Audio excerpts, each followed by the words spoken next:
same basket, yes, yes. of ultimate meaning. Right, yes, yes, yes.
That's true, that's correct. That's right, that is an assumption, that's true.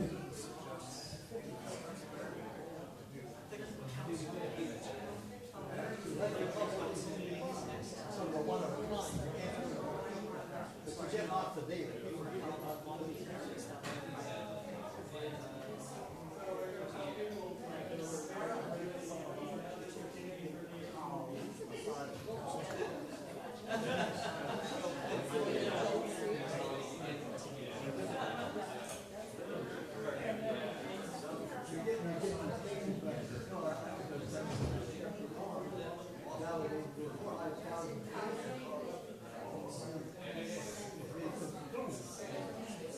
That's about all you can do.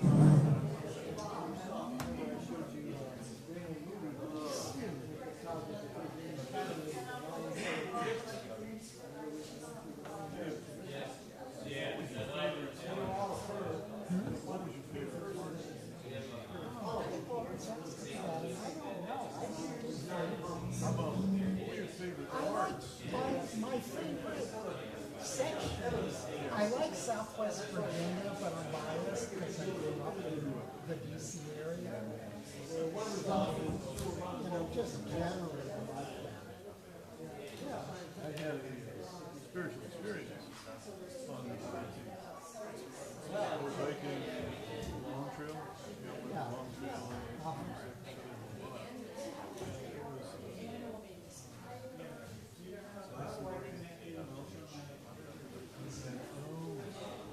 I was photographing.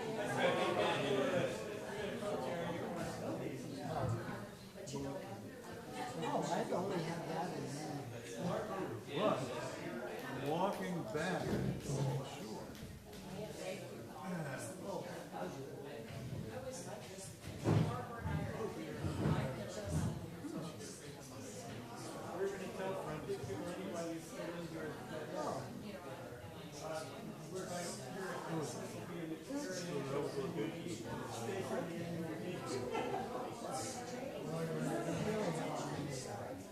Yeah, well, I mean, Just, I'm more even to I just kind of enjoy the whole thing.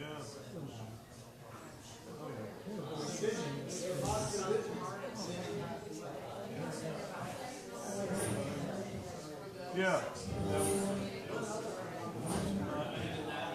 Which one? The Yeah. and the Husic arm. Oh my God. Husic pond. There was one experience I had throughout the fall, going up and coming back out, run into a guy who was with crutches.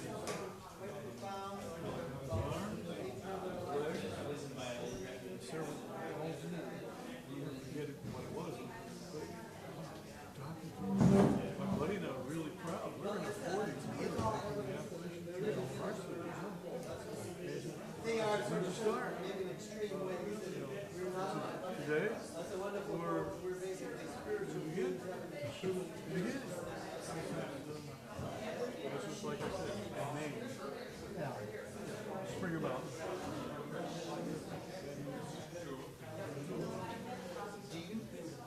by any chance send the links to the annual meetings to people virtually to join? I don't remember getting it. We didn't specifically invite them. Nobody noticed, and nobody, yeah, they would have Is it in the list in the spreadsheet? the annual meeting. It's in the orange book and on the schedule, but they would have to sort of assume that it was the same link that we, no, but the links for the virtual presenters only went to the virtual presenters. Yeah, it didn't go to the whole members. So, no, there will be no virtual. Oh, that's fine. How can What do you mean? I need to be able to project my treasurer's report. Do you have it on a thumb drive? I have it on a thumb drive, and I've also got it on my Give me the MacBook. Give me the thumb drive. Oh, I don't want to touch your MacBook. I don't touch MacBooks. Here it is. USB-A, I presume.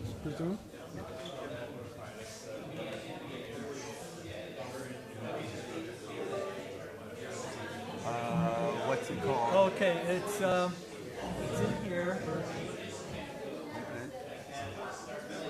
Treasurer's report. There it is. Now, pull that to the desktop. This thing? Just pull that to the desktop, and then you can close your drive up here. Okay. Close up here. Okay. This. Yep. And you can close that. And you should see that you can close that. And it should be on the desktop when you get to the desktop. Okay. It's a Word file. Report to the 2025 annual meeting. Got it. I'll just put it right Put here. it where you can see it. Yep.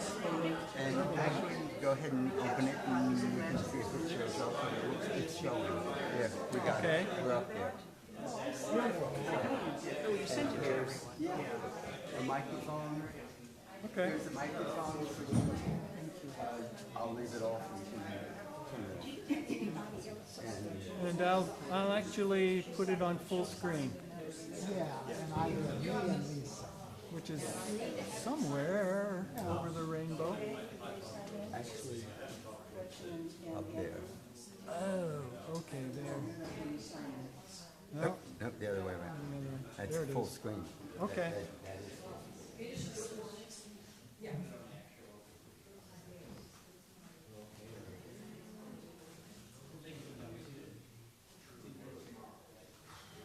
Did we ring the bell and should we ring the bell? Sure, yes. Sure, all right. So should I blank this for now? Yeah. All right. I'm the first one to blank. So Oh, you can minimize it, leave it. okay.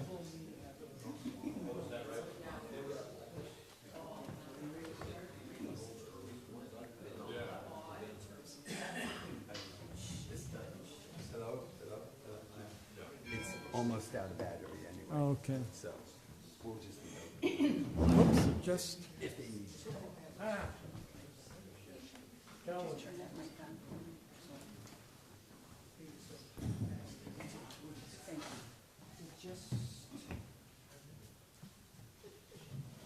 Blank.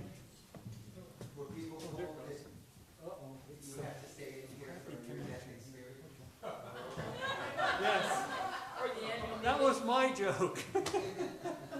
Yeah, all this, anybody who's been in insurance setting knows these committee meetings. I'm going to call the 2025 IRAS annual meeting to order. And before, I would like to, first off, be certain that you have signed the sign-in sheet. It's a yellow sheet and Marilyn's walking around with it. Also, we have an agenda and the nominating committee report as a handout. So if you don't have those and would like it, Abby's got the last two I mentioned. So raise your hand if you'd like that. Actually, the first thing I'd like to do is to take a moment of silence to remember 5 of our members who died in the past year that we missed today.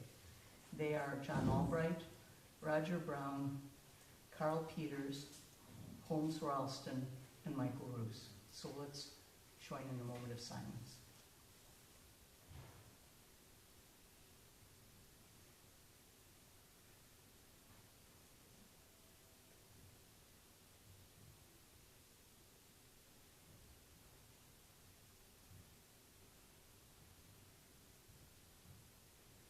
May they rest in peace, and our memory remain in our hearts. All right, the first item on the agenda today, after that, is the approval of the minutes of the 2024 annual meeting. Those of you who are members have received that in the mail some time ago from Dan. And I've got in email, and if some of you want, I neglected to make more copies, but they were all sent to you. So if you'd like to see the minutes, otherwise,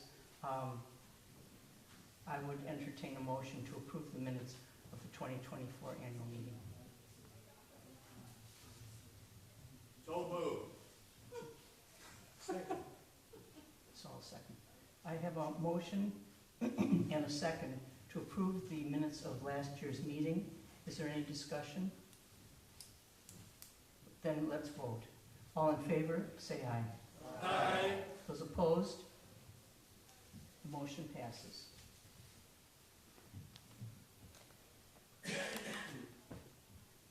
The President's report is, I'll be giving that in lieu of CJ, who couldn't be here because of a family wedding. So she had a happy reason not to be here, but asked me to extend her greetings and disappointment that she can't be along. Point of information, I'm so sorry.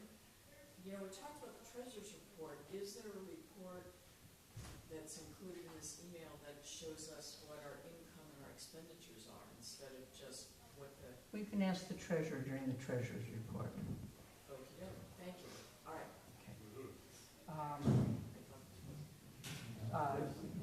CJ wrote a note, and I will read it. First, I would like to thank Avatar Detox Center for co-sponsoring this week's conference. I know that it made a big difference in the flexibility we had in envisioning how to go forward. So let's give that Avatar a round of applause. Jane, would somebody be willing to give us the name and the address of the person in Avatar that would need to receive some thank you notes from us? I'm sure that Kelvin can supply that. He was the person who arranged the support. Okay, going on. I'd like to, and this, I'm reading now from CJ's note, but I second it. I would also like to thank Calvin Chatlos and Barbara Whitaker-Johns for organizing this fantastic week, along with Jennifer Witten, who organized and coordinated the youth and intergenerational program. So let's give them a hand.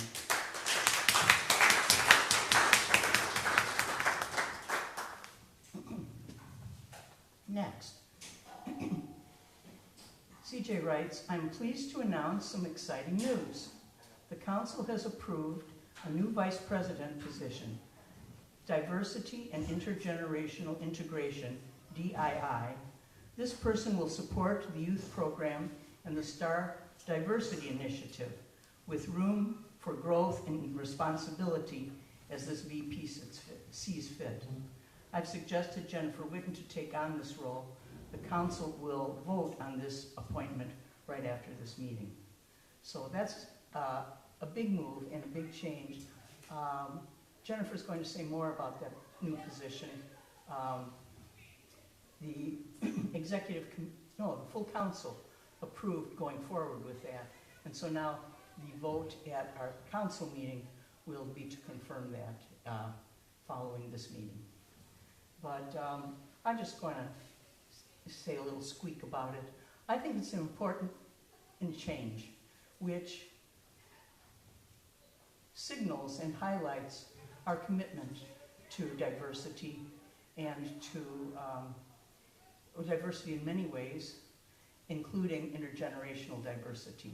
And I think having an executive position, which I think Jennifer is ideally suited for, because of her interests and long-term support of these kinds of initiatives. I think it's going to make a difference for our organization, and I also think it sends a message to others about what we stand for.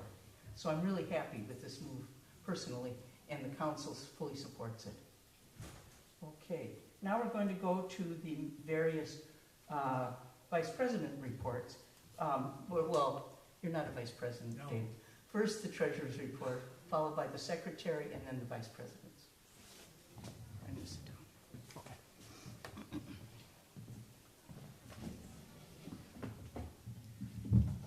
Good afternoon, and Use the mic. yes. Maybe take it out. I'm shorter than you are. Yeah.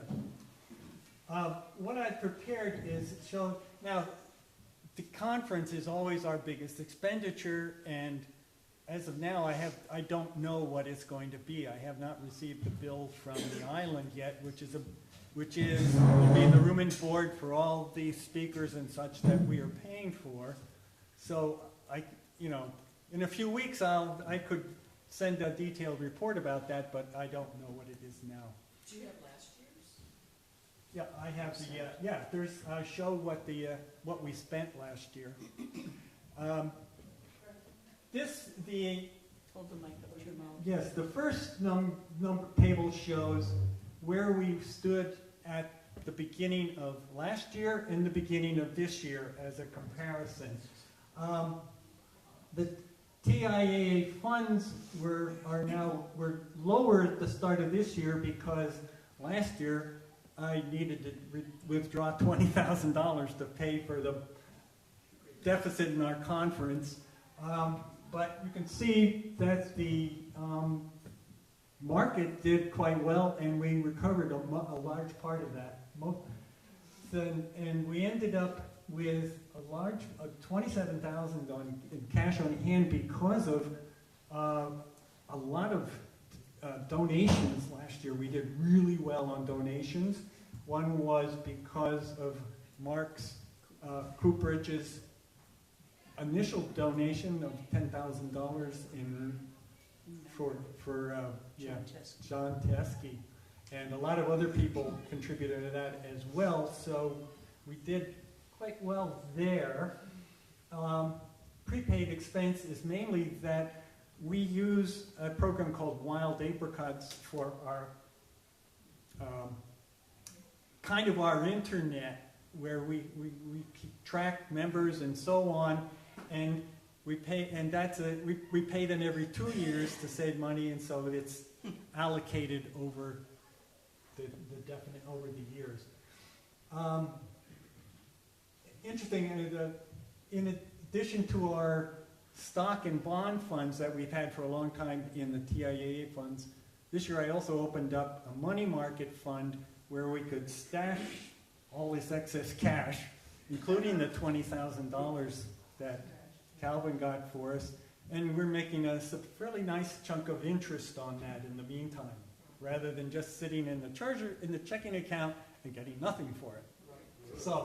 So anyway, our total assets at the start of the year, as you can see, are $145,000, up substantially from last year. Our equity in the designated funds, those are things like Shapley Booth Fund, the Conference Grant Fund, the Memorial Scholarship Fund, and so on, that are designated for a specific purpose, but are really maintained mostly in the assets funds. So and the value of those designated funds changes every year because of some with spend outgo and some donations, such as the silent auction going on right now supports the Conference Grant Fund. And also, they are also pegged to the increase or decrease in value of our investment funds.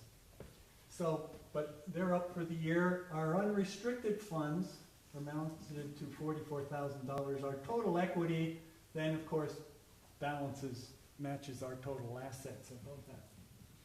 So what's our single largest source of income? Last year it was probably donations. we have, versus and conference con- registration? conference fees, I will show you a lot of this, okay. Cruises have never made money. They've always decreased. Well, that's why I'm wondering, if we always lose money with conferences, should our, do our dues Well, have to in be this- higher? Um, Yeah, that's what I'm trying to. Well, we aren't going to this year because of the extra funds we've had for sure. Okay, that shows our non-conference income this year. There was $5,900 given to, or this isn't last year. So it shows up in the funds from at the start of this year. There were $5,900 allocated specifically for designated funds. People can either designate a donation to a fund or just for our general fund, for one of a better one. Do we have a memorial fund where if somebody passes away, people can? Yes, yes, and that supports student scholars. Okay. So, David, let me just interject, listening to Gretchen. We should probably do a newsletter article about the treasury, about. Sure. A lot of people don't know about the dedicated funds and what's in them and what their purpose is and stuff. Right, we could do that easily. And please know where I'm coming from. I'm a newcomer to this. Sure, of course. I love it. I want to make sure that it's sustainable going Yeah. forward. Yes, So that's why, and having obviously run a church and its finances, yeah, I know my way around balance sheets, just kind of wondering where are pockets of revenues versus expenditures, and Right. whether we do end up losing money with each conference, and how can we start breaking even? So, yes, that sounds good. We'll talk. yeah. Because of the extra funds that Calvin was able to get, we are not going to lose money on this year's fund. And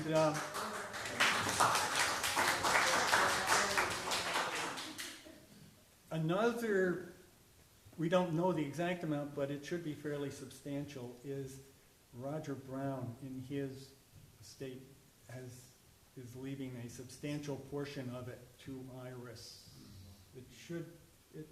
I don't know the exact amount, but it will be a big chunk, a help out. Well, and does the organization have an endowment versus operating income or operating funds? I guess you, yeah, There are some endowed funds. but, yeah, I mean, so if you want to call that. But yeah, we do have, yeah, and we do have these TIA funds, stock and bond funds, and a money market fund now, where we have money sitting there, and it's usable in cases when we need to stock some out for something like the conference expenses. So you can, all right, membership donation dues $81.60, but the other amounts of $22,181, $5,900 represent donations that we received last year, and they were bigger than normal, much bigger than normal. Because And Because Mark Cooperage was so generous and inspired others. yeah, That's the truth. I think we should say a public thank you to Mark Cooperage Hey, Mark. for the donation that led to Dude. others donating substantial amounts. yeah, the total amount came,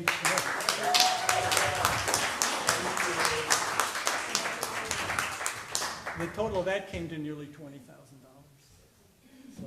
So that was a big help.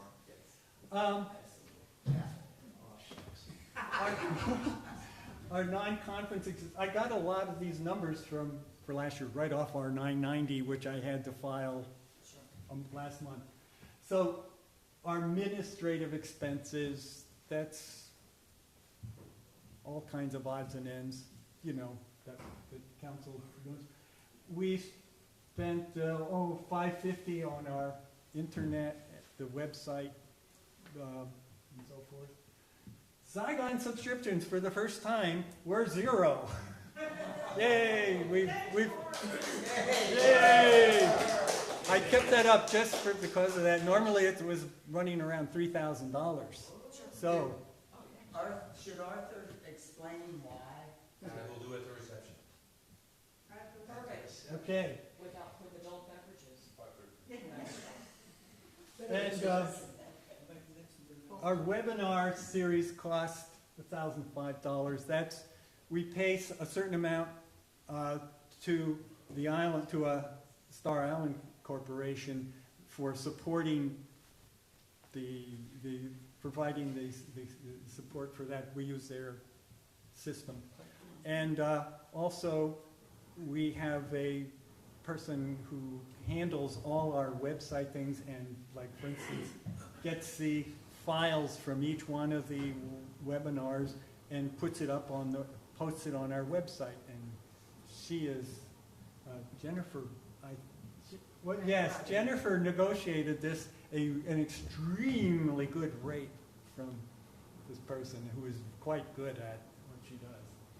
Anyway, so our non-conference expenses last year were a little over $6,000.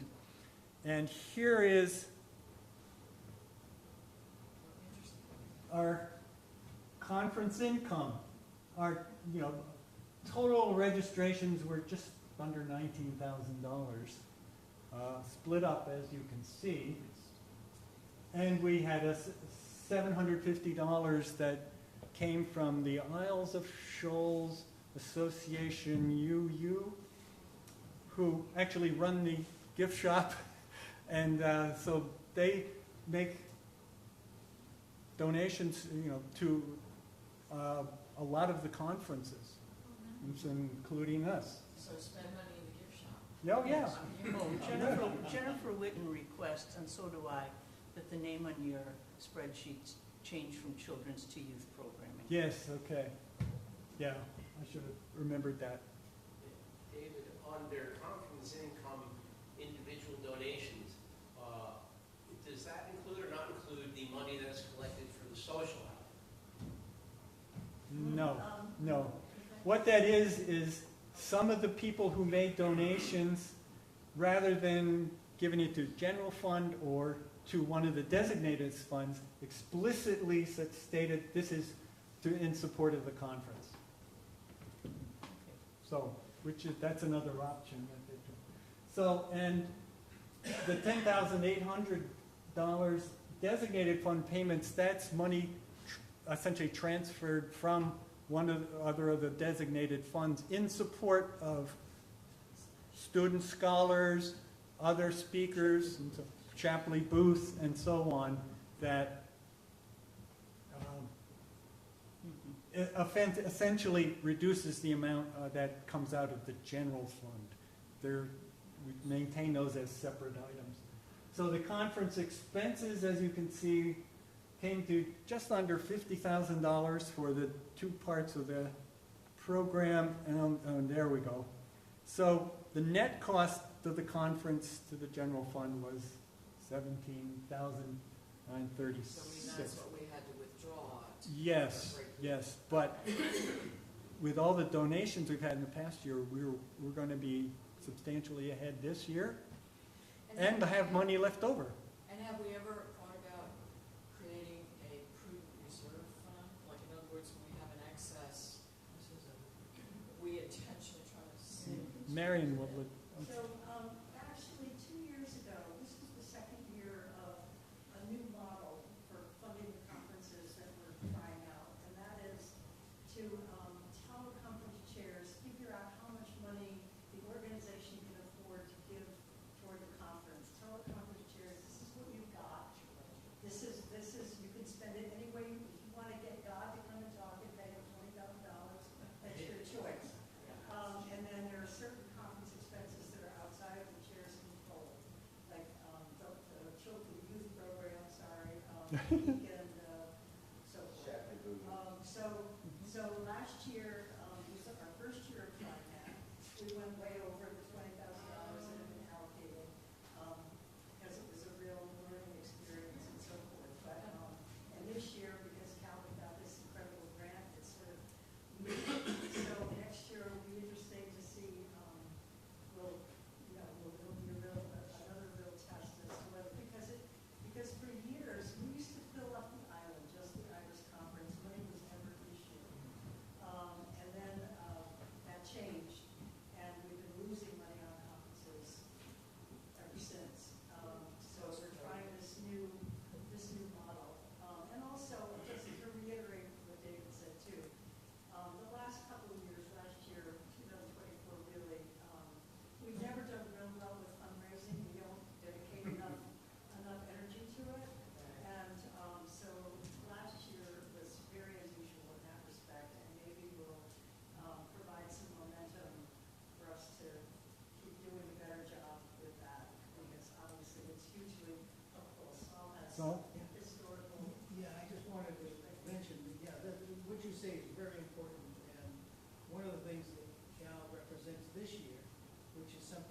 tried in the past, but usually you need more lead time with the conferences. So if you have 2 years, the probability of getting support is much increased for certain topics, because they will attract, but you have to write a proposal, and general turnaround time for a proposal is about a year.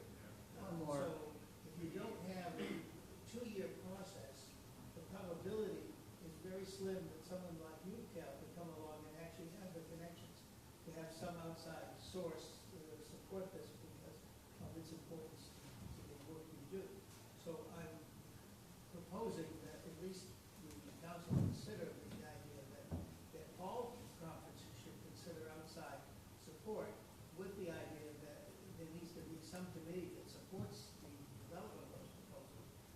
And also the committee chairs designate where they think they can get their support.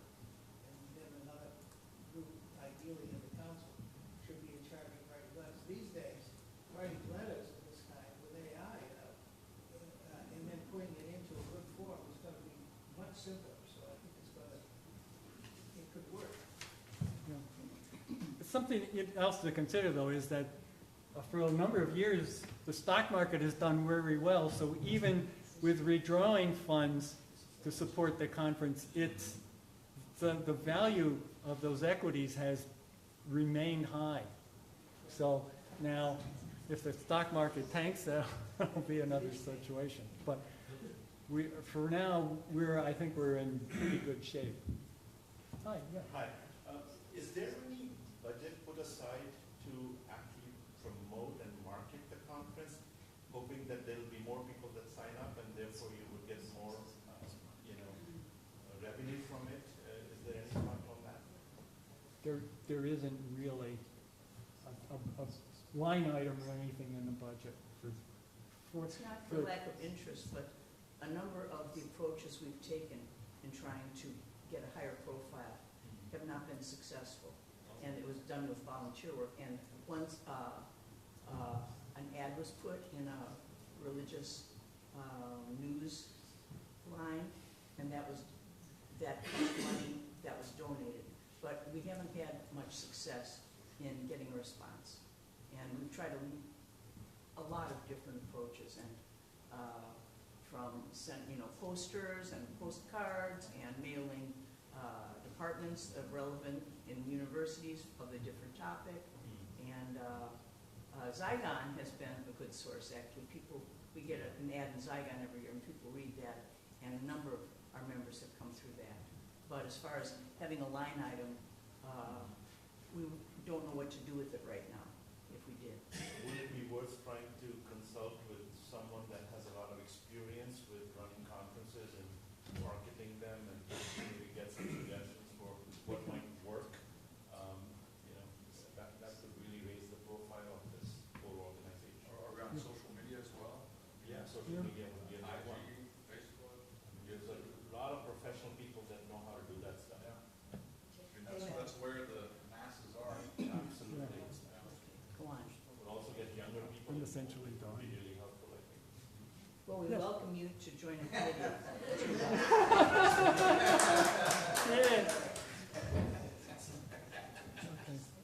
Okay, that's basically my report. Check back in a few weeks and I'll tell you what this year's conference cost. Thanks, Dave. Okay. Dan, you have a report? You're supposed to. Thank you. Thank you.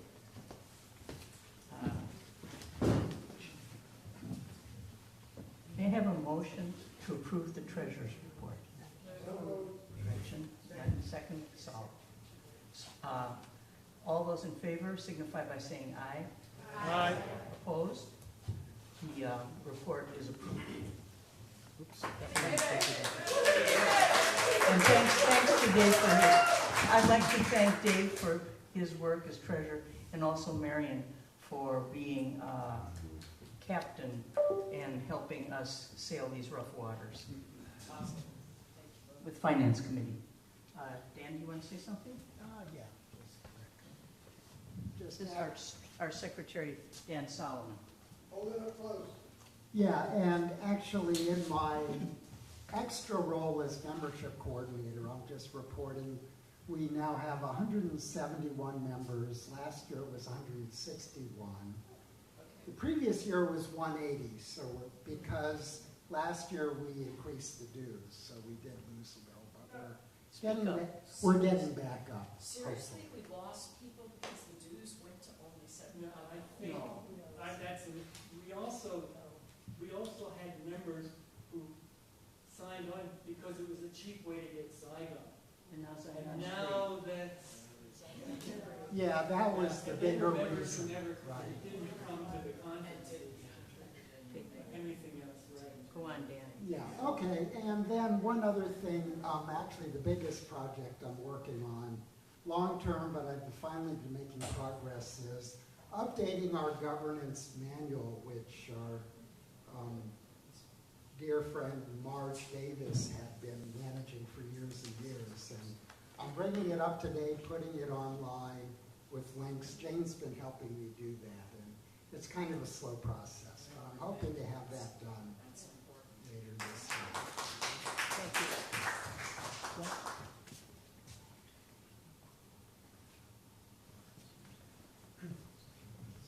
We'll continue, I understand from our secretary, I'm supposed to be the parliamentarian. That's a little bit of an inside joke. I don't know how I got that. I think Marge gave me a book of, what's the common one? Robert's Rules. She gave me a book of Robert's Rules and said, well, would you take this over? So I accepted the book, not knowing. Anyway, let's go on with our vice president's reports. I understand from Dan that we don't need to receive his secretary's report as such. We already approved the minutes. So I'm going to introduce Jennifer Witten, who has been serving as the vice president for summer conferences and will continue in that capacity until we have the vote later today for new officers.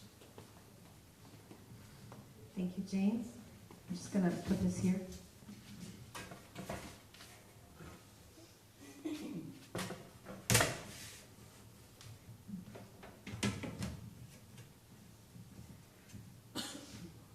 I don't usually read my reports, but I did not want to miss anything.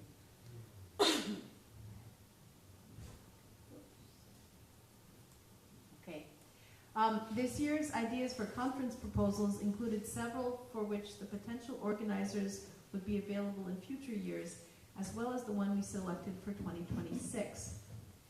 Under discussion during the year was the need to broaden the mechanisms by which future conference chairs can successfully conduct a conference, with particular consideration for those who have not yet been chairs or who are newer to IRAS. The Summer Conferences Committee emphasized that we must ensure support to newer chairs, either by A, selecting an experienced co-chair, or B, ensuring that there are one or more persons on the conference committee to actively mentor, liaise with, and or collaborate with less experienced chairs, or of course both. This has often been practiced, but formal recognition and commitment will help us to broaden our reach and potential offerings in the future. There also exists the possibility that people may propose topics which they would like to see, but which they do not wish to chair or co-chair. A question for the future is, how will we make use of these ideas and match them with chairs? We don't currently have a mechanism in place for this kind of situation. You'll see we raised a lot of questions that we didn't answer, which the new chair will inherit. You're welcome. I intend to keep working on the committee and I'll support. But without systems in place, at least as models that we could have to adopt, we sometimes succeed in our follow-up and we sometimes don't. I remember a lot of conference ideas from years past bubbling up from newer conferees who were interested in serving as co-chairs but had no idea how to get going, who they might work with, how they would actualize the conferences. In addition, when a conference chair is incoming, there is no one concerted source to guide them through the process from beginning to end. We have guidance in the guidelines, and Abby has a sheet about pieces. There are just pieces all over the place. So with this in mind, I began to compile sources and questions that chairs might have. Say a big thank you to Calvin, because he was really useful to this endeavor. He had lots of excellent questions and a perfectly inquisitive mind, properly so. And so this helped to bring up a lot of issues that needed to be addressed. All of our efforts will be turned over to the incoming VP for summer conferences and long-range planning committee. You got to come up with a new like right now we're called the summer conferences planning committee, which is really confusing when you also have a summer conference planning committee. So I'm hoping that we'll change the name to long-range conference planning, but it's an identity crisis for me. I'm calling it the long-range summer conference planning committee. So we raise the following questions as we move forth. 1, how will we develop conferences in ways that may reflect that reflect the diversity of the world we inhabit, from which our members are drawn, including the United States where this is held? 2, what kinds of budgetary guidance can be and should be available for conference chairs, and what kinds of reporting can and should occur over the course of the year? How granular should it be? For instance, we need to have perhaps detailing of the monies available for Shapley Booth Scholars, the Sturgis Music Fellows, financial support for chaplains, all the pieces that are not a bucket that is given. I also found it helpful when co-chairing the conference in 2022, and I know CJ did as well. We had a list of approximately how much we could spend in each category. That can be very helpful. So I'll say more about that in a moment. So then who in our conference, thank you, Sarmeet, we are calling on you. Who in our conference will support marketing and communication about the conference? In the past, we had a communication committee that served the conference. That was in the days of Reuben Nelson. Jane was on it, I was on it, Mark was on it. We had a pretty good committee. Then the role was served by membership engagement. At other times, it's a task that's been left to the co-chairs. Right now, we don't have someone firmly in place. Will we hire a professional? Okay, so how and in what ways will the VP for Organizational Relations, who are people who seek partners and sponsors, interface with the Long-Range Summer Conference Planning Committee? How will they work with the individual conference planning committee?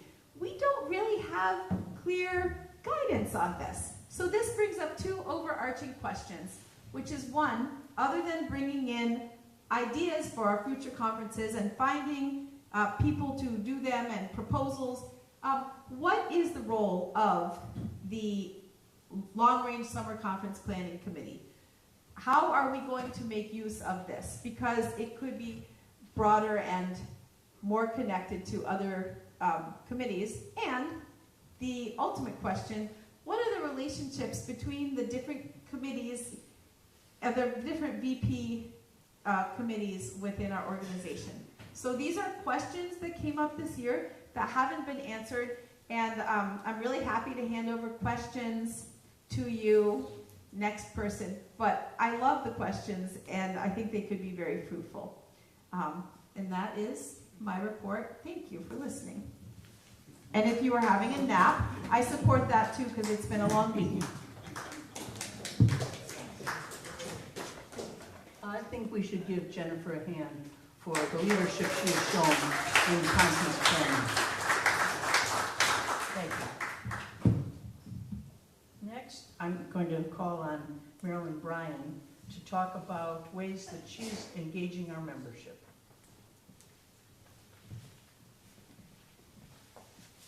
Okay, the Membership Engagement Committee has several different functions.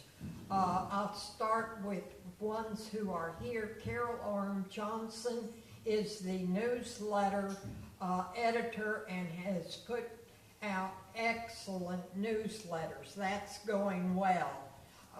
We have McGee Orm Johnson is the web manager. She's in charge of the web. I always get the You got it right. She's the manager. That's right. Okay. She's the manager, manages that. That has done well. I don't think she's in the room, but she's at the conference. Maynard Moore, and is assisted by J.D. Stillwater, are running the webinars, and that is going well. We have social media, and our social media includes Facebook that some people belong to, and IRASnet.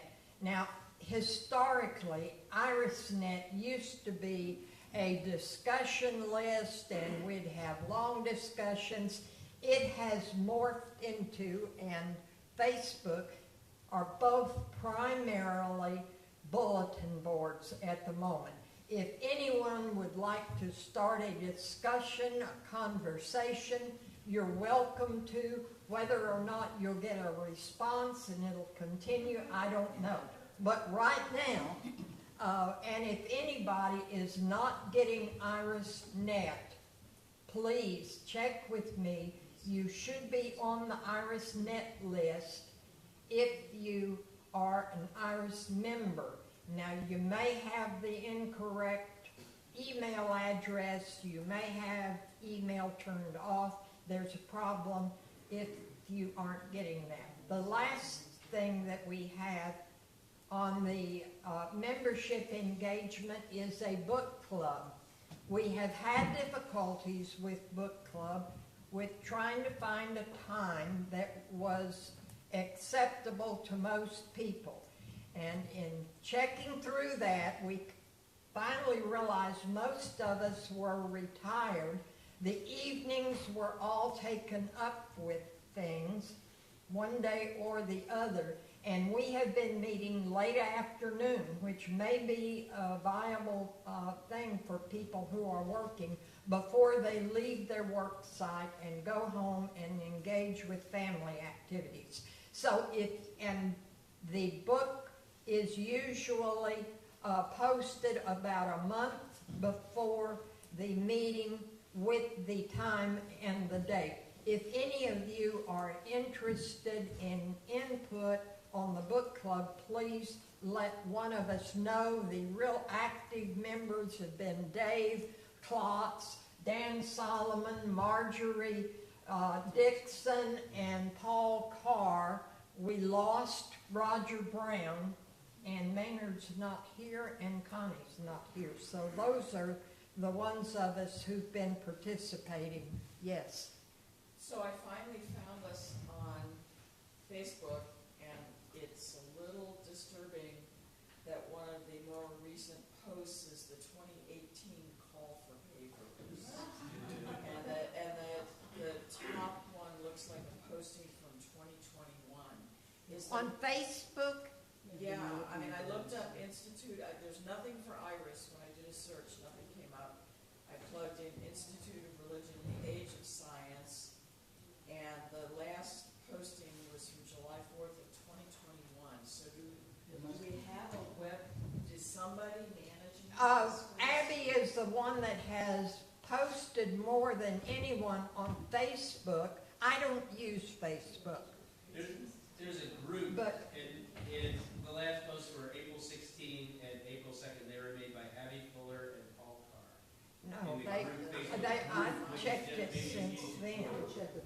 So I think it's really good you raised this, and I will just suggest that we might consider later inviting our webmaster to see if she, not our web manager, but our webmaster, to see if she would be interested in taking on that role. But we probably can't solve it right now. It's really important that we have awareness of it. Right, I was just a little shocked that kind of Yeah. search Facebook, we're not. Yeah, you're right. We need to get on that.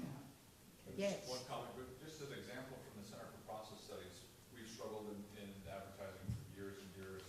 In the last 2 years, hired a young whippersnapper, and he has transformed our reach in a huge, huge way. So it can happen very quickly if you have someone who's strategic and knows really how to use these technologies and how to make connections among groups. So maybe if there's space, maybe hiring someone on who's designated person, as Sergeant was mentioning, maybe that would be worth investing in.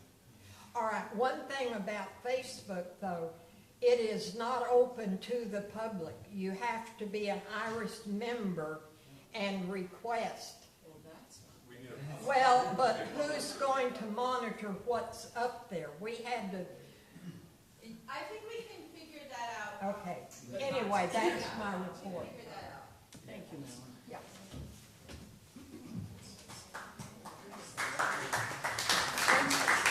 Marilyn's been, well, by her report, leading, touching members in all different kinds of ways and with all different kinds of access of interest. It's not just the book club. When I think of membership engagement, I think, oh, there's a book club going. And you just rattled off a half a dozen different things that are going on. And I want to thank you for it. And let's give her a hand.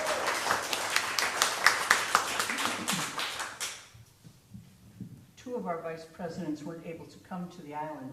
Our vice president for organizational relations, Connie Burtka, couldn't come. She's been having family issues and hasn't been. GA.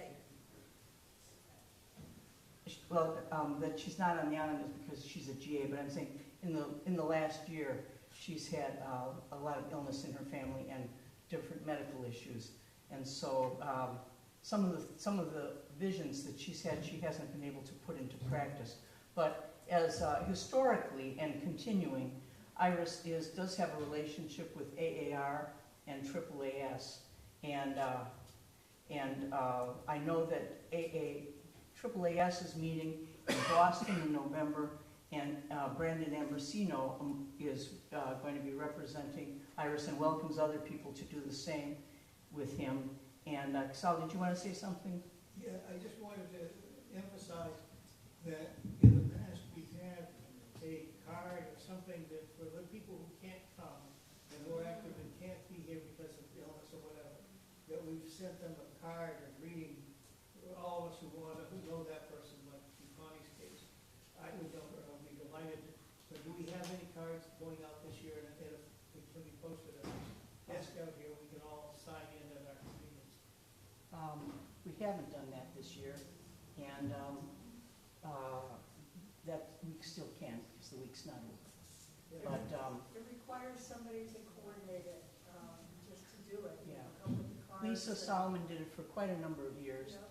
and no one has been taking that responsibility on this year. So it's still possible, but it'll require someone who has the ability to take that on. I could just start a piece of paper, but sure, I don't have any cards with me. Lisa, in the past years, bought cards. Do you want to say something, Lisa? I can talk to you about it, but it puts a lot of blood pressure on the people who've been here a long time. And as fewer and fewer people here, you can't ask newcomers to write cards to people that they don't know. So it got to be quite problematic. Jennifer? Yes, I have a suggestion. We could write a letter from the IRAS Council and the co-chairs that goes to the people who haven't been here, saying that we miss them, and that would be Yeah, that's just as good. nice, yes. Yeah, so I'm sure we can come up with a way to do that, and it can come after the conference. Thank you for that suggestion. I'm going to go on and say, Maynard Moore is our Vice President for Administration, and due to family concerns, he also had to cancel being here at the last moment. But I will say, Marilyn alluded to it, Maynard gives a lot of support to our president in many ways, and one of his big activities has been, fundraising is one area where he was active, and the other is the webinar. So he's been giving a lot of support in his role as Vice President for Administration. So Jennifer, I'm going to call on you again to briefly talk about our vision for the new Vice President role.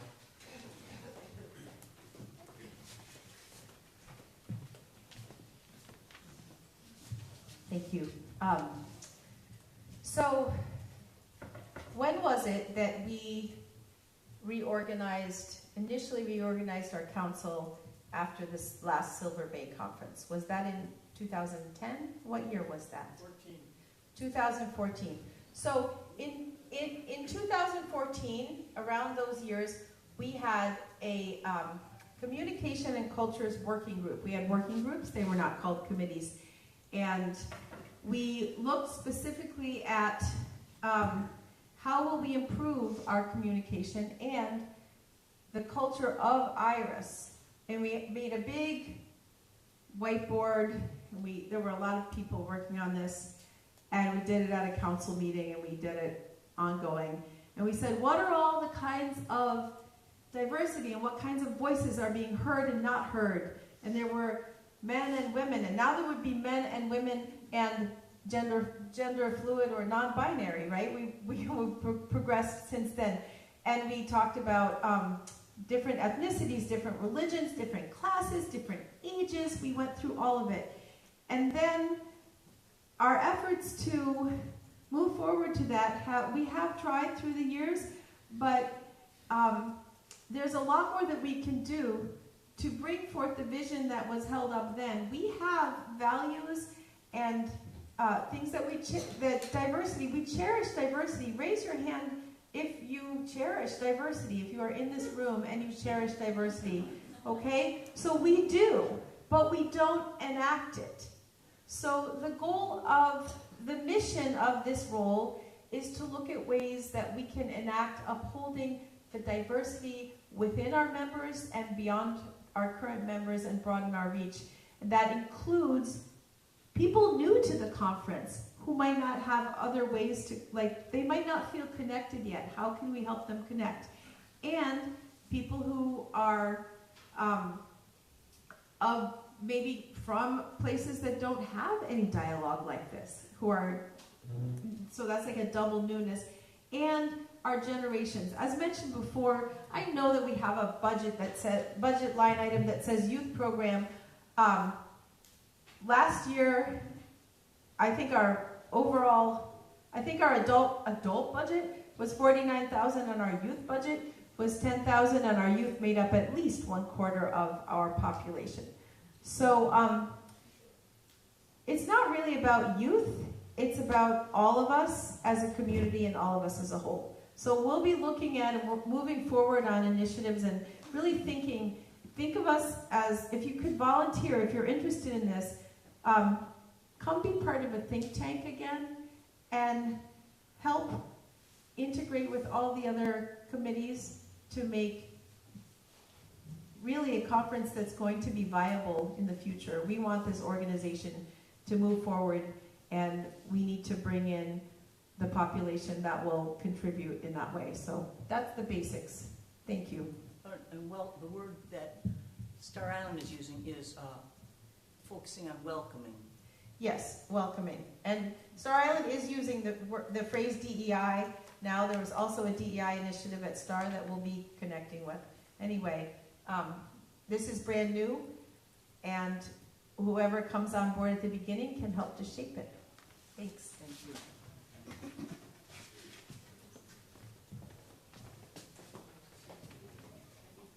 I want to wish Jennifer well in our new endeavor. I think it's really going to make a difference for us, and it's a worthy vision.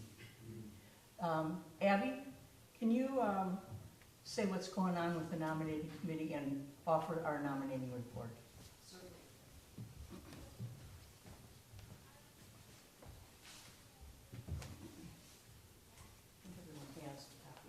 Yeah. So you should have received a copy of the nominating committee report already. The first item is the nominating committee nominates the following for new terms on the council. Calvin Chatlos is continuing, Andrew Davis, Rodney Dixon, Jason Kuhn are new, and J.D. Stillwater is continuing as well. Thank you to all of them for accepting our invitation. And Brandon Ambrosino is filling out the rest of the term for Roger Brown. And then also the nominating committee is charged with replacing members on our own committee whose terms are expiring. So Mark Kubrick has generously agreed to serve on the nominating committee. The other task of the nominating committee is to recommend people for officer positions on the council, but those are actually voted on by the council, and you can see there, most of these are continuing. C.J. Love will continue as president. Jane Benston is actually appointed by the president, correct? Yes. Yeah. Maynard Moore, Vice President Administration, is continuing. Marilyn Bryan continuing as VP of Membership Engagement. Connie Burtka continuing as VP Organizational Relations. Jennifer Witten, as we've said, is now moving to a new VP position, Inclusion and Intergenerational Integration. And Lisa Solomon has agreed, thankfully, to serve as the new VP of Summer Conferences. So we welcome her. And then continuing terms are David Klotz, Treasurer, and Dan Solomon, Secretary, both of whom do an enormous amount of work behind the scenes. So thank you to both of them. Thank you very much. Just point of information for those who don't know. The at-large council members, those are 3-year terms. And both Calvin and JD are entering their second go-round. You may serve twice in a row in these 3-year terms. Andrew, Rodney, and Jason will be beginning their first term of 3 years. And just to clarify also, the many officer roles, most of those are 1-year terms. And just David and Dan have longer terms. They've been elected for life, right? Well, we're not saying it out loud, but yeah. And so I just wanted to clarify that for people. So may I hear a motion to accept the report of the nominating committee? Ted and Gretchen. Okay, all in favor, say aye. Aye. Opposed? The motion passes. Thank you very much, and thanks to all who are willing to serve. Thank you.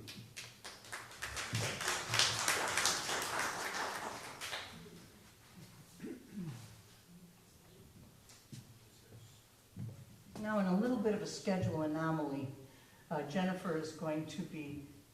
Are you not going to? No, I didn't know. I thought, Oh. sure. Whatever is, yes. We typically, we don't want to say too much because it's going to be announced at the banquet. But the 2026 conference is going to be under the co-chairmanship of Jennifer Witten and Patrice Curtis. So we'll say more at the banquet. It's going to be good.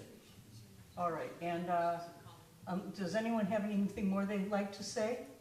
Yes, myself, on behalf of me and Barbara Whitaker-Johns, would like to thank all of the IRAS members and board and assistants and speakers that have made this conference my home. Thank you. Absolutely, Abby and Jennifer, and I'll even Catherine Keller, who really helped to jumpstart this vision. So thank you all. It's been a journey. Thank you, Kelvin. And with that, I call this meeting to an end. The meeting is adjourned. Thank you for attending. Thank you, Jane. Thank you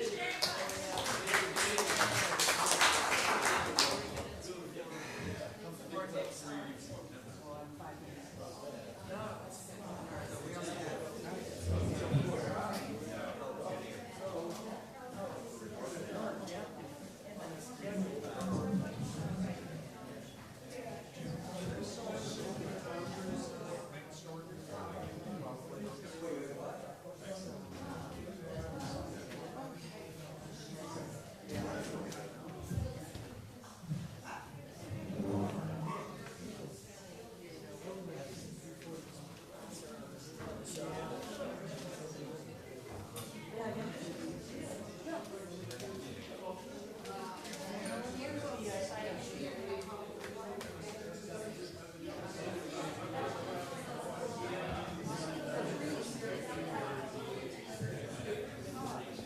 if any of you still need to sign the sign-up sheet for our quorum, be sure you do that if you haven't already. Or find me. I don't know where it is. We signed for it. We forged it. Get everybody. Yeah, did you get it?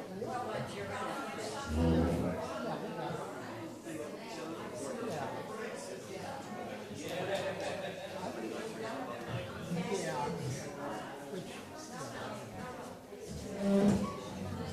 Percent of the members present on the island. What? I think it's 25. I don't remember, but we always make it.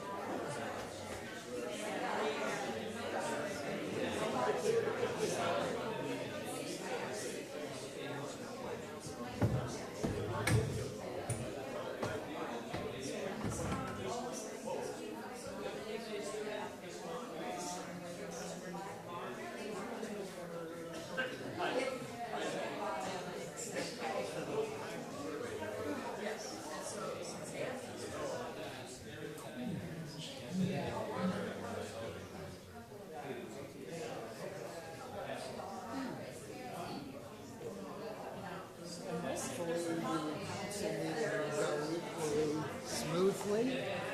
I mean, there's nothing, huh? Oh, sure, yeah, this is good.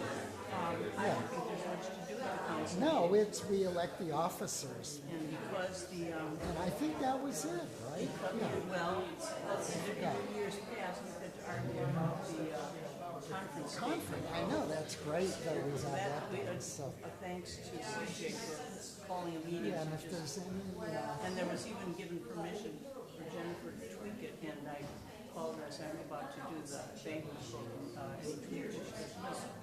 yeah, good.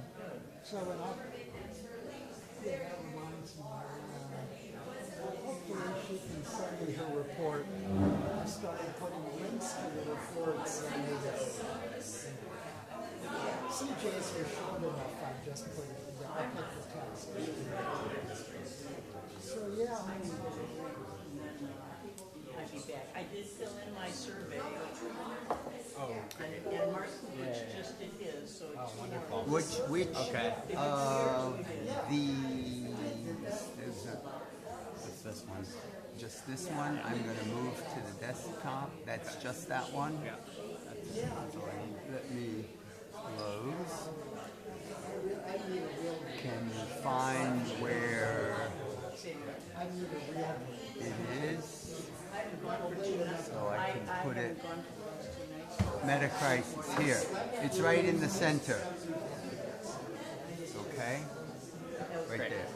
Actually, just, is this still? Oh. So you can take your thumb drive. So we don't forget it or break it or whatever. And we'll try to start as close to quarter of because totally. They're hanging around.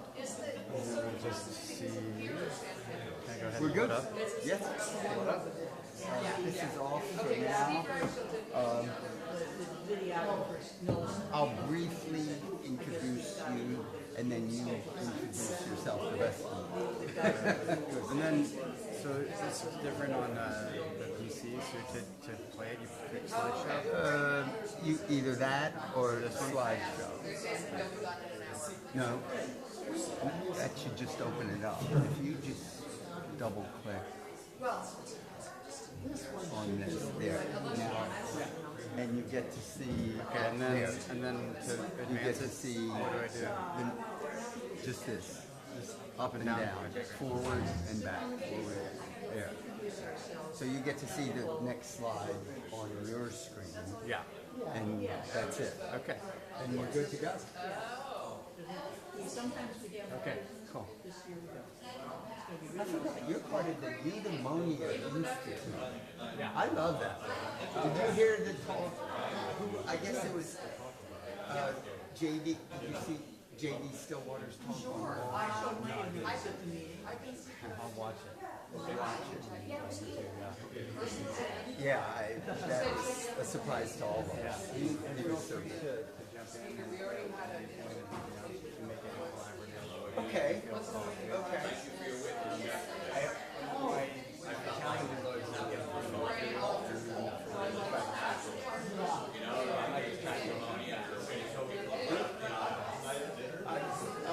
What I tell people, start slow with the concepts and then go fast. Is there Because they may need just basics and the rest may be over their head, or they get it quick anyway. Okay, cool. I have no idea because we really haven't had that kind of discussion. Okay.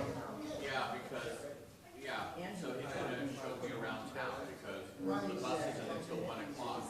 Because it's 1 at 11 and 1 at 1. Like the backside of those.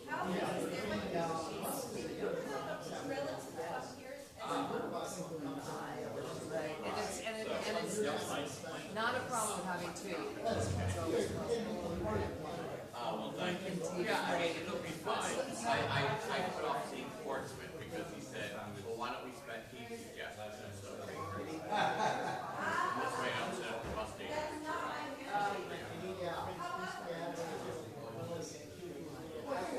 No, I'm just thinking about ours. I'm much more involved than Yeah, and I have to say, Florida Authority in New York City actually has some good stuff, but.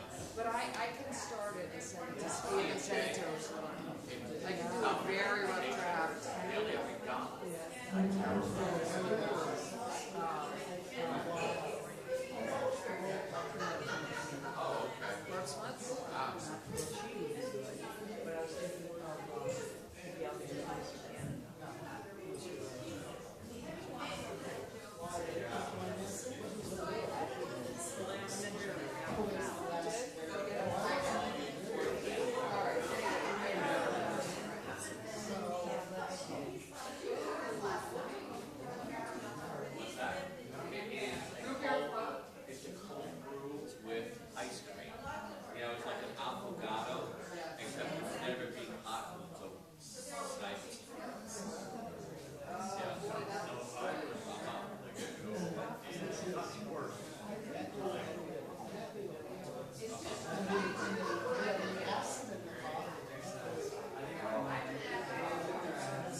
What's that? Kind of on island time.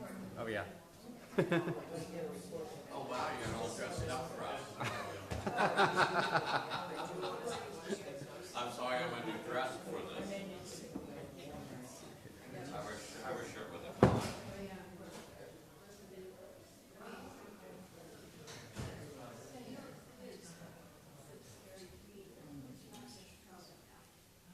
Did more people take the survey? Yeah. Oh, great. Most people did.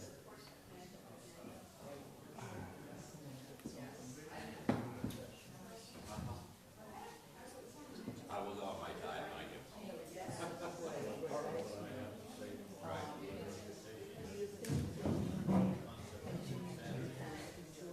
I would like to.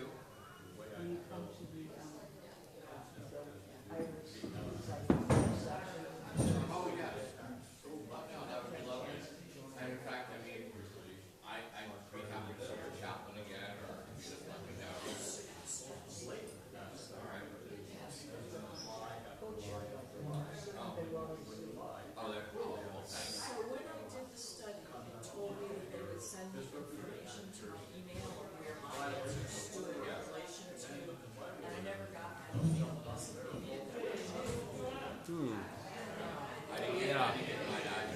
Oh, interesting. But it told you your result, right? My result, yeah. That's pretty much all there is to know.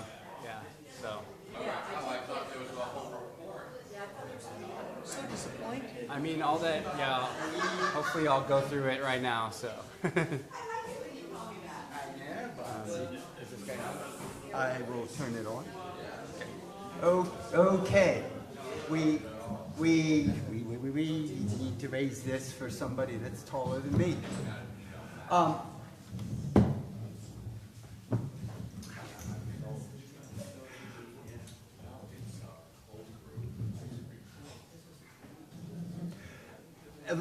there was supposed to be someone else during this time, and we didn't know how to fit this next speaker in, so he only gets 45 minutes, and I'm sorry he doesn't get more.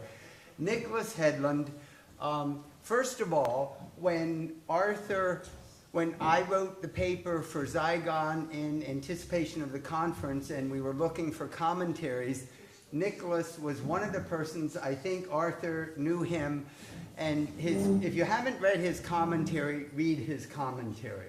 It was so on target with what we need to ground some of our work.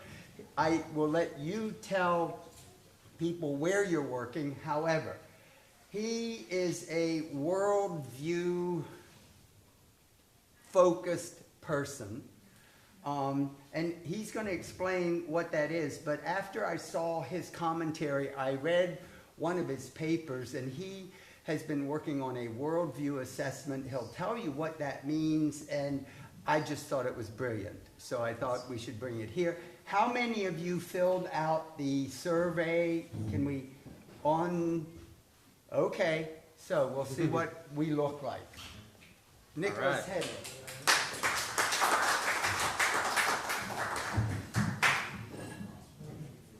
Okay. I guess that's good enough. It doesn't stay up. Yeah. You may have to hold. Yeah, I'll just hold it. Okay. Hello, everybody. So, so I'm going to be talking to you a little bit about worldviews and how that relates to the state of our world and contextualizing kind of our community within that space. And so I've got a lot of material to go through, so I'll go through quick. So from the state of our world to the state of our worldview, this has been an inquiry for me for something like 20 years now. I've been really deeply concerned with the state of our world, and more I've been following these threads that have taken me to understand that our worldviews are actually very much at the root of the crises that we face in the world today. So I'm going to unpack that a little bit. At the root of our what? At the root of the crises that we face in the world today. So the state of our world, some people are calling the state of our world a polycrisis. This is increasingly catching on in the Davos community and et cetera.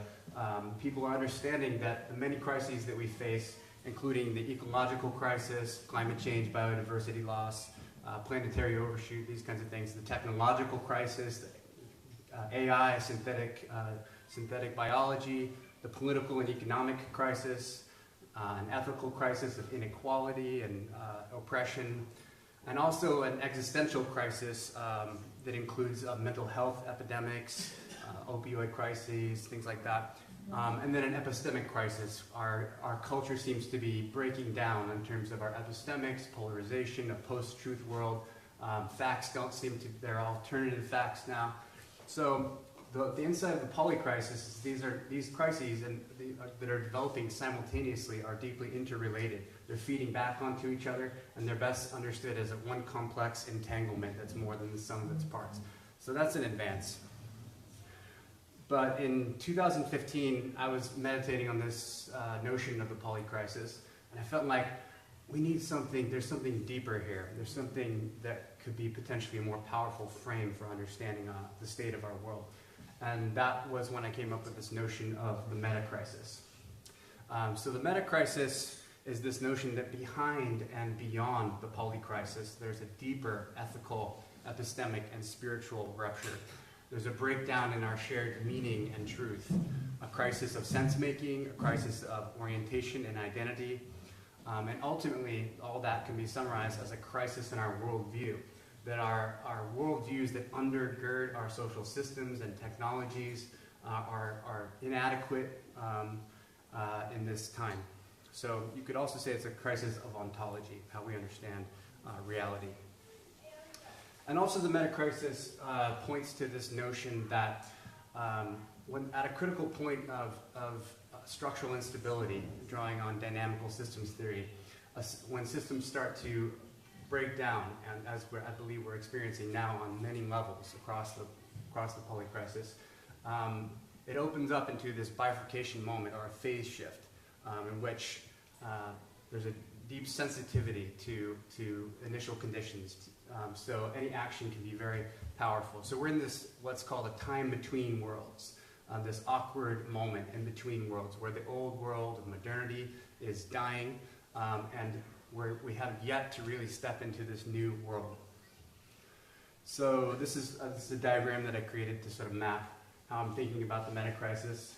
It's a little out of date, but gives you a sense of that, like, okay, there's this poly-crisis, and it's all this very complex and overwhelming. And that's part of why I developed this notion of the meta-crisis, is because actually underneath and behind the poly-crisis, there's a much more simple thing going on. So the overwhelming complexity of the poly-crisis actually kind of resolves into a relative simplicity when we look at the underlying drivers, the underlying generator functions that are producing the poly-crisis. Are you going to be able to share your slides? Yeah. Yeah. Almost all of the presenters, we will get slides and try to find a way to get them onto the IRAS website. Fabulous. Thank you. Just give it, you'll have to give us some time. Sure. So this is Hercules and the Hydra of Lerna, which I think is a powerful metaphor for the situation that we face in the world today. So without unpacking the whole thing, the idea is that, you know, Hercules is trying to fight this wild beast, the Hydra, and it chops off one of the heads, and 3 or 4 grow back in its place. And this is like this notion of trying to address these crises in an isolated way, using the old worldview, and that old worldview actually recapitulates the very problems and actually compounds them, and the crisis itself deepens. This is also referred to as a wicked problem, etc. So this idea that we actually have to penetrate to the belly of the beast to identify what is the root cause of this situation, an inadequate worldview that I'm arguing, and then a whole new horizon of possibility can open up. So how do worldviews emerge? So this is kind of a deeper theory that I developed in my thesis at UCL, where worldviews, while they might have perhaps involutionary and other structural dynamics that inform how they emerge, in many respects, worldviews emerge through the development of big picture ideas. There's a whole perspective that I'll unpack a little bit about the sociology of philosophies and how worldviews have come into being. But this metaphor that I'm working with, that worldviews are kind of like our operating system, that we're our social operating system, our epistemic operating system, our meaning-making system, and that these big picture ideas or meta theories are actually like the deep code that is writing the underlying code for those operating systems. So the worldviews can actually be recoded through big picture ideas, philosophy, meta theory, etc. And that those worldviews then inform how we design. They're the blueprints for our social systems and our technologies. This is also talked about by Marvin Harris as there's a superstructure or the worldview, and the superstructure informs the social structure and the infrastructure. So worldviews are forged through intellectual communities. So Randall Collins, a great American sociologist, wrote in this book, The Sociology of Philosophies, Global History of Intellectual Change. It's this sweeping history of the world's philosophies, and he basically concludes that major intellectual and cultural revolutions are rarely the product of isolated genius. Instead, they emerge from small, resonant groups of thinkers in authentic dialogical community. And he also emphasizes that the way they're connecting is not in a strictly professional way, like there's deep friendship or philia that's forged in these communities that have changed the world the most. And so there's this ripple effect from these meso-level networks, groups of friends, salons, scholarly circles, etc., to shaping these macro-level cultural forces and ultimately social and technological systems. So some examples include the German idealists, Hegel, Fichte, Schelling. All these guys were living in a house together in Jena and writing letters to each other and whatnot. So there's a deep friendship, engagement, and many social developments came from that. Some of them quite beautiful and positive, including informing the whole human potential movement and the culture of contemporary spirituality, the structure of the modern university, but also on the dark side, Hegel's work informed Marx, which was then, had the whole history of the Soviet Union and whatnot. Freud's circle, psychoanalysis arguably began over strudel-fueled Wednesday night dialogues. And then the Lunar Society in England, a multidisciplinary hub that catalyzed the Industrial Revolution, and the French encyclopedists who reimagined society's epistemic foundations and created the kind of blueprint for democratic societies to emerge. Where was the Lunar Society? I believe in London. It was? Yeah. And so the implication of this is that worldviews and ultimately systems transform not by mass movements alone, but through the generative intimacy of intellectual friendship or philia. So pivoting now to this integrated worldview framework. So a colleague of mine, a Dutch social scientist, Aniek de Wit, and myself developed this framework over the last decade or so. So that the integrated worldview framework is an interdisciplinary framework that synthesizes research from sociology, psychology, philosophy, and historiography. It employs both quantitative and qualitative methods, worldview scales, a worldview scale test that you guys took. And then it assesses prevailing worldviews in society and their links to sustainability, attitudes, and behaviors, for example, climate change. So there's 4 predominant worldviews that the integrated worldview has found: the traditional worldview, the modern worldview, the postmodern worldview, and an integrative worldview. And this very much corresponds to the sort of cultural and historical developmental trajectory of the West. Came out of sociology and historical and philosophical studies of the West. But also, while the research is more focused on the West, there's likely a cross-cultural validity. Very much seems to align with the World Values Survey, the biggest database of its kind across the globe. Ronald Englehart's work, and then also structural developmental research. So these worldviews are not concrete worldviews. They're like worldview families or idealized types. So no one person is going to exactly fit this template of these worldviews. They're generalities, basically. So what is a worldview? Worldviews are overarching systems of epistemic sense-making and existential meaning-making that inform how we understand, respond, and shape reality. They consist of interrelated constellations of ontological presuppositions, epistemic capacities, ethical and aesthetic values, which together generate a synthetic apprehension of the world, through which our experience is rendered intelligible, our action is guided, and our identity is formed. So worldviews are both historically emergent and developmentally patterned.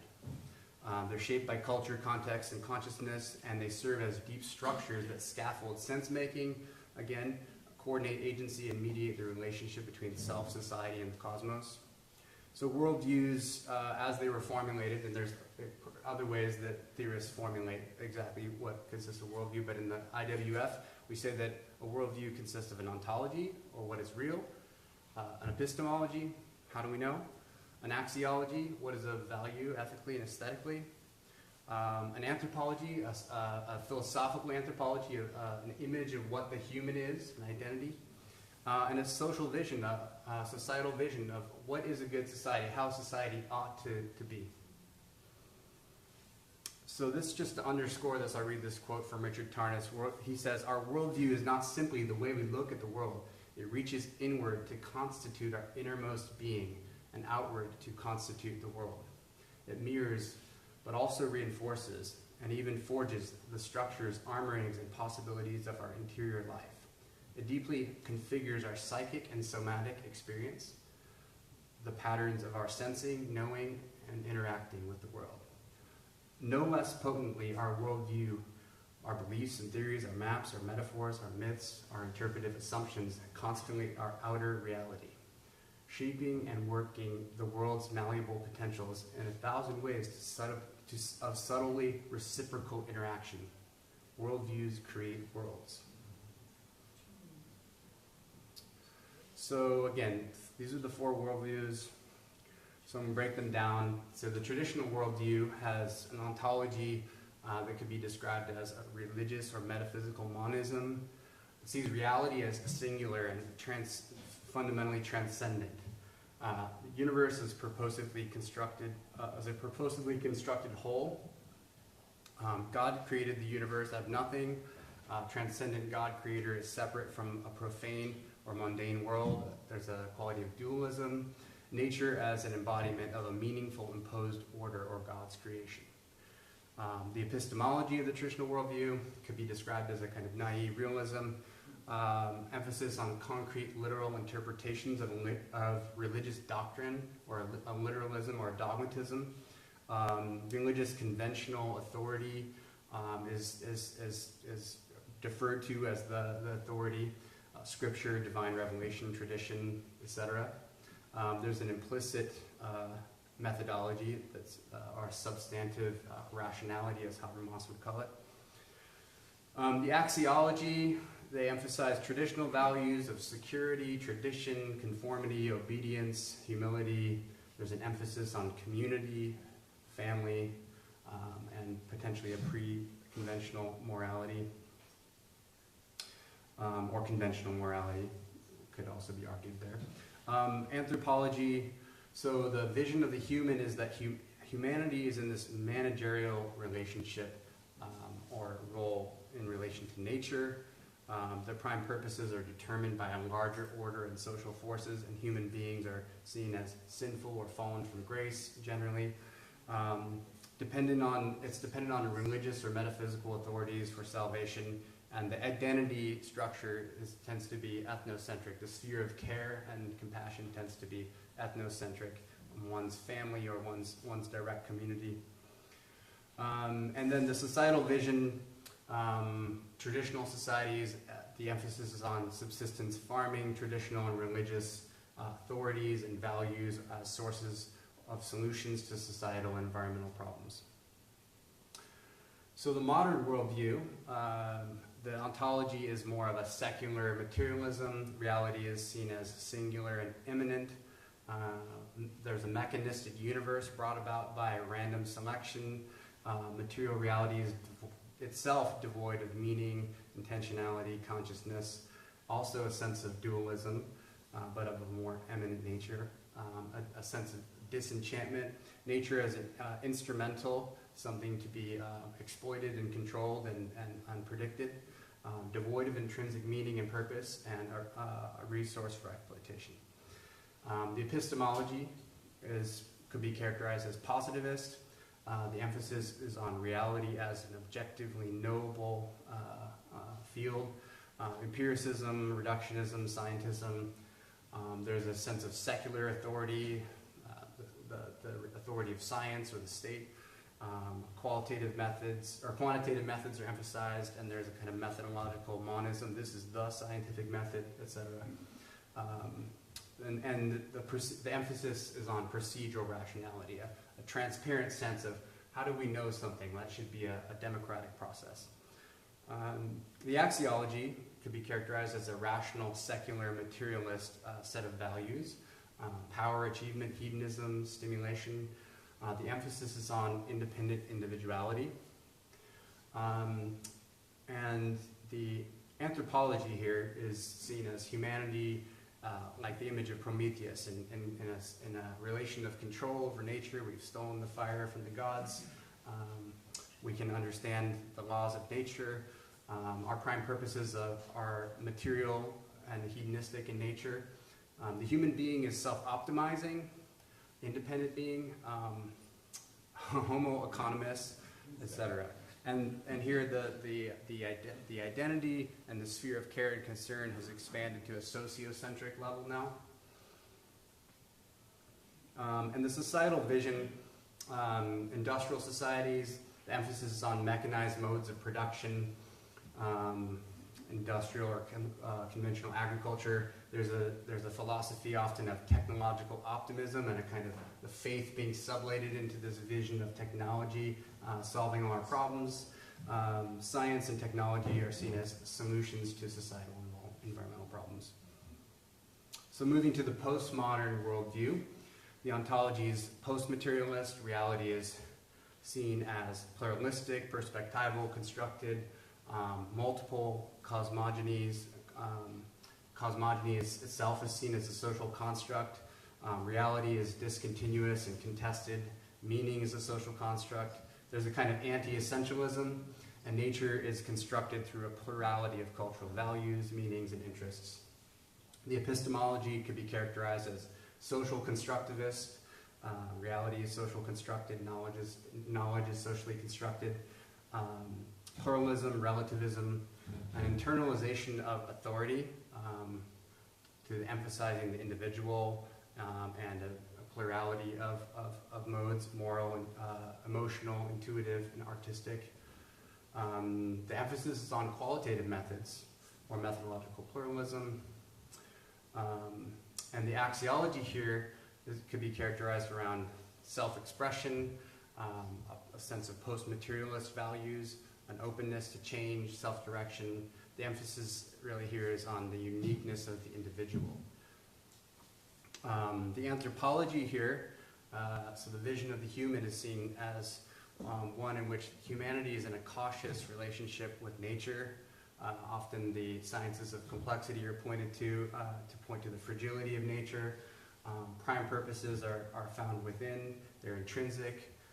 The human being is seen as self-expressing, a unique individual, and again, the sphere of care and concern is expanded to a world-centric identity that includes the natural environment. Right. The societal vision here is post-industrial. The emphasis is on communication networks, the internet, etc., service economy, creative industries. There's a skepticism of the status quo and idealism, and a mobilization of public through revealing injustices of the whole justice movement as a prime solution to societal environmental problems. So a lot of the post-60s movements are related to this. And finally, the integrated worldview, which is also an emergent worldview that has not really sedimented in society so much yet. It's kind of on the leading edge right now. So the ontology could be characterized as a holism or an integralism, an emphasis on unity and diversity, or integrative pluralism. Reality is seen as transcendent and immanent. The universe is seen as evolving, as a creative manifestation of source or spirit. The outer and inner reality are seen as co-rising, interdependent, and there's this sense of re-enchantment. Nature is seen as intrinsically valuable, and often the sense of separation between nature and humanity is broken down. Frequently seen as a divine force that humanity is part of and an expression of. The epistemology here could be characterized as like some kind of critical realism, like there's a return to realism or a neo-realism in the wake of the postmodern turn towards constructivism. But there's an integration of the crucial insights of postmodernism that knowledge is constructed in certain ways, and social reality is constructed and mediated by historical, cultural, linguistic, psychological structures in important ways. But that doesn't mean there's no reality or truth. So there's a return to the emphasis on truth and reality here. Also an emphasis on pragmatism. Reality is seen as approachable through the integration of sources of knowledge, triangulation of different authorities, scientific, spiritual, religious, philosophical, subjective knowing. The emphasis here is on mixed methods and integrative pluralism and synthesis. The axiology, the values here, have to do with self-expression and self-transcendence and self-actualization. The emphasis is on embedded relational individuality. The anthropology here, the vision of the human, has to do with humanity seen as in unity and synergy with nature. Prime purposes are found within. serving the larger whole, service through self-actualization. The human being is seen as an evolutionary co-creator within a vast and generally unrealized potential, and the sphere of care and concern has expanded to not just include, it's included all beings on the planet. So the societal vision is an increasing emphasis on service, creative industries, social and sustainable entrepreneurship, and there's an integrative vision, an emancipation of the public through consciousness growth and a synthesis of interests and perspectives as solutions to societal and environmental problems. Okay, so that was a lot, but hopefully you have a sense of those 4 worldviews now. So we've done some, in 2016 we did an empirical survey, and we looked at what percentages of the populations in the US and the Netherlands are inhabiting these different worldviews. We did representative samples on a pretty good sample size, and these were our findings. As you can see here, so the traditional worldview in the Netherlands, there's 15% traditional, and the US was 28%. A lot more traditionalists in the US according to this research, which would kind of make sense. Modern in the Netherlands was 22%, and the US was 14%. Postmodern was 24%, and the US was 12%. And in the Netherlands, there was 11% integrative, and in the US, 19% integrative. And then I do have to add that I think this tool is definitely in need of further development. There was mixed or other results that probably skewed those numbers quite a bit, so take it with a grain of salt, but preliminary research that's nonetheless interesting. And we were also looking at the correlations to people's like lifestyles and behavior choices and consumer choices and political engagement vis-a-vis climate change. And so we found that the postmodern integrative worldviews had much greater concern for climate change, stronger commitment to sustainable behaviors, and much more openness to ecological and regenerative lifestyles and political engagement around those issues. So that was a pretty interesting finding. So, thank you all to those of you who took the survey. I really appreciate it. My hypothesis going into this was that IRAS is very much an integrative community. Hello. Yeah, so I was right. So of the 40 people who took it, 83% of that sample of IRAS members tested as integrative, confirming the hypothesis that this community is overwhelmingly aligned with the integrative worldview. The traditional worldview seemed to be the least resonant for this community. So returning to this integrative worldview is still emerging. It's really on the edge right now. It hasn't sedimented, like I said, into mainstream. It hasn't penetrated into the heart of the systems of governance and economy and culture fully yet.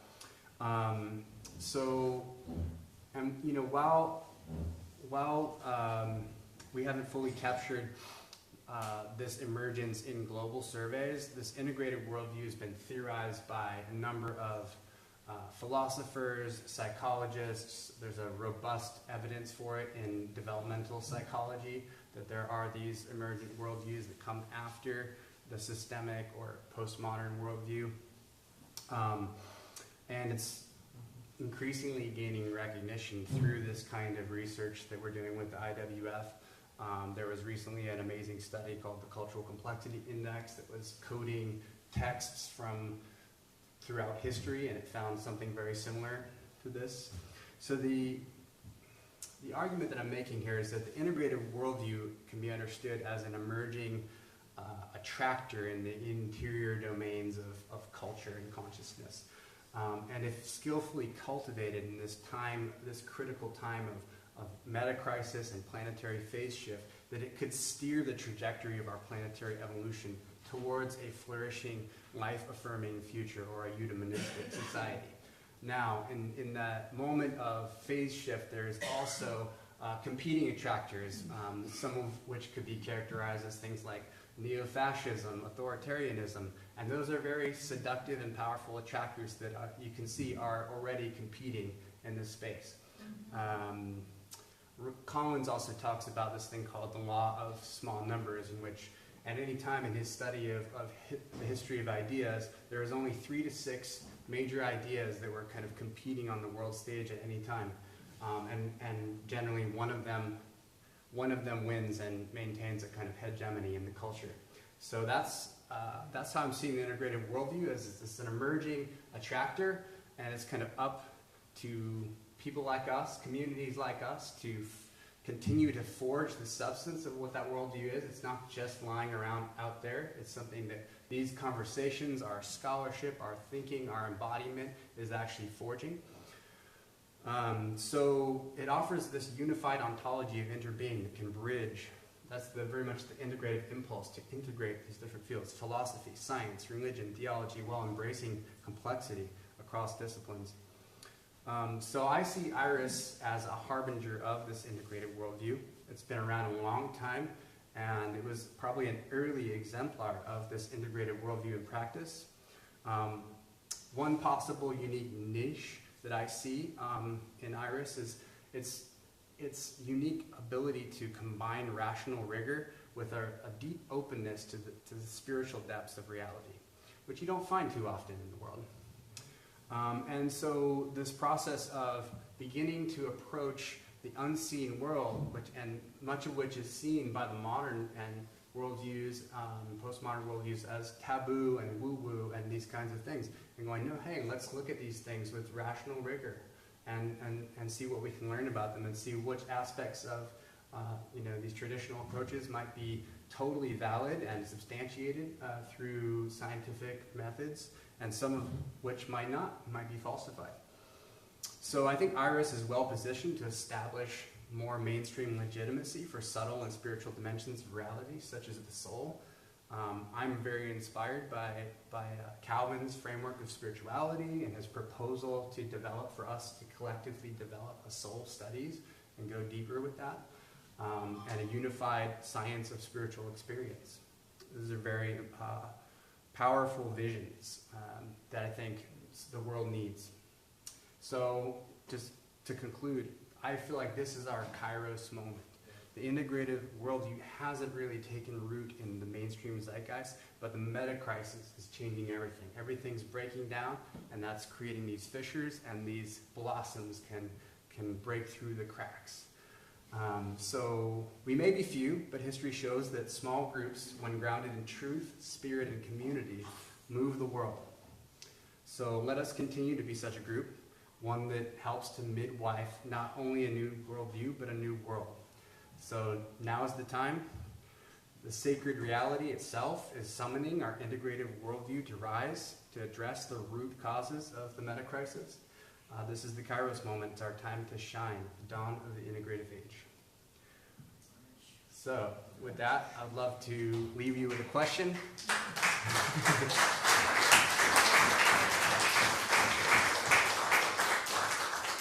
What would it take for the integrated worldview to not just be present, but to become a powerful force in the culture, in the world, to change the world?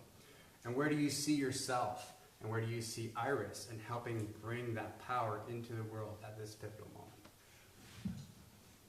His presentation speaks for itself. We don't have this microphone, so if you have a question, come on up front.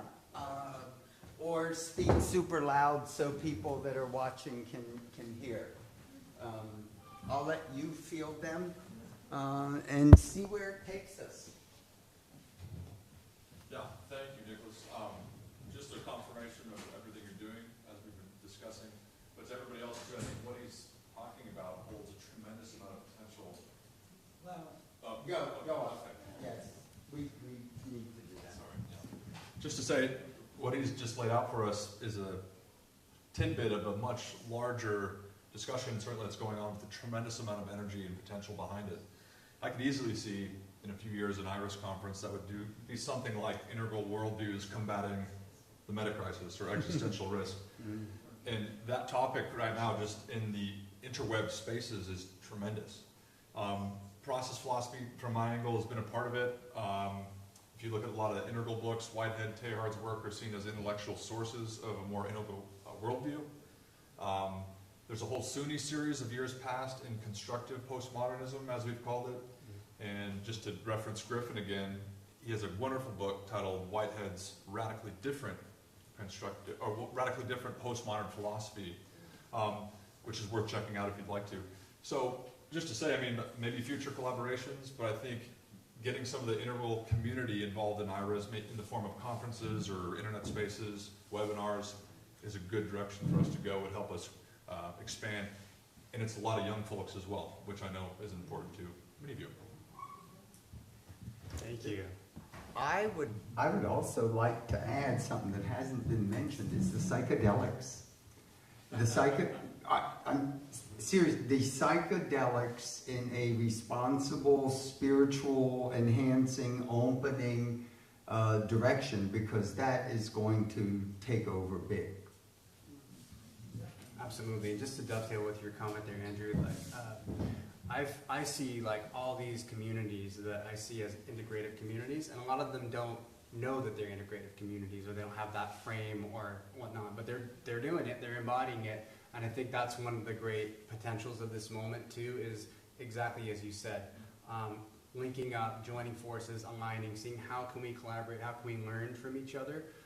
Because there's a lot of depth. Just because we're integrative doesn't mean I know the depths of Whitehead and whatnot, right? So there's a lot of synergy that can happen. I just did a paper that was called Mapping an Ecology of Integrative Responses to the Meta Crisis.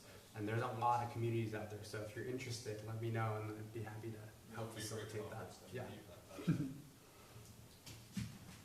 Brian, you're going to have to come up, Michael. I think you make it sound more encouraging than when I just started reading the new Mother Jones, and I'll tell you, I do not think that we are heading anywhere near close to the right direction. And I don't see the people with the power, I don't see them ever going in this direction. Agreed, there's a lot of rational reasons to be pessimistic. And I'm not optimistic. I am hopeful, though. And yeah, just real quickly, I would say, you know, the Earth has been through at least 6 major points where it seemed like all life was going to go extinct. One was called the Great Oxygenation Event. Singular cells that were proliferating, and basically it looked like, I believe their metabolism was creating an oxygen toxicity at that time, then multi-celled life. And so if you looked at that situation, it was like, there's no way out, all life's gonna die. Then out of the blue, multi-celled life emerges and flips the metabolism dynamics, inverts them on their head, and all of a sudden, life is in this radical abundance of like, okay, we've got all the oxygen we need to thrive. So that same evolutionary force, whatever that mysterious force that produced multi-cell life, that's here now too. So that's part of what gives me hope. But I agree there's a lot of reasons to be pessimistic. Let me also add that I get my hope from the speakers that we've had this week. Daniel Ingram, Nicholas, Kirk Johnson, Roberta's work. We have, yours, we have leaders. Please tap into their websites, join them and look, because there are tremendous numbers of work actually being developed in a coordinated fashion out there that would really surprise you in terms of what is being attempted and how coordinated it is. So check them out. It's not so hopeless. But we need to be a part of it. Nice presentation. I'll just make a brief comment about, you know, impending catastrophes. Some people view themselves as pest optimists. You know, it may get bad enough, but things will finally get better. My question to you really, I missed one slide here perhaps. Does this integrated worldview have some direct correspondence with panpsychism?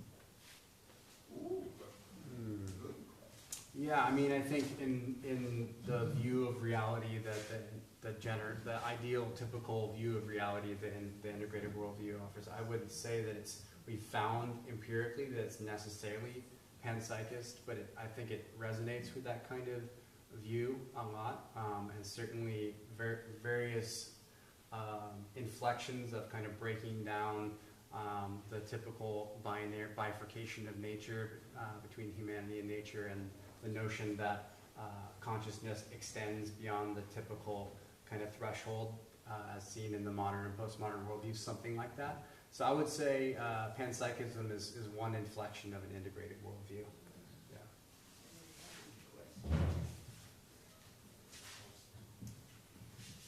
I have just a comment and a question.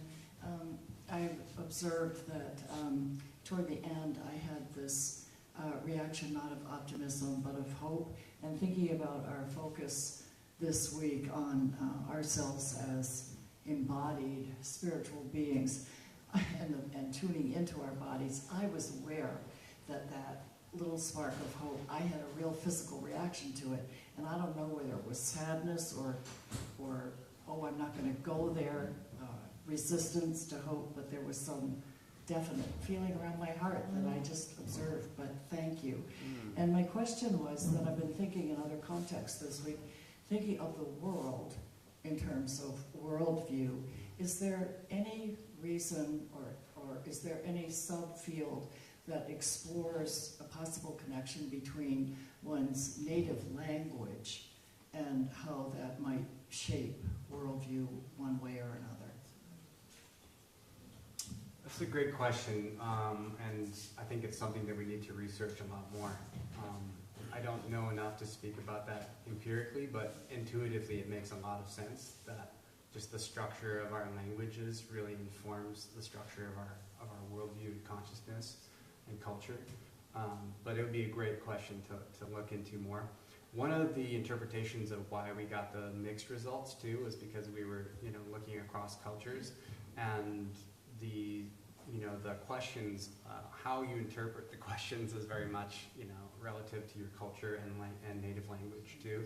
So that could be one of the factors there. Yeah, thank you. Can you give us a relationship of age to this? Was there a difference between younger people being more or less of something than older? Or was it just general, pretty much all within society of all ages? Because you do ask for age. I actually don't have that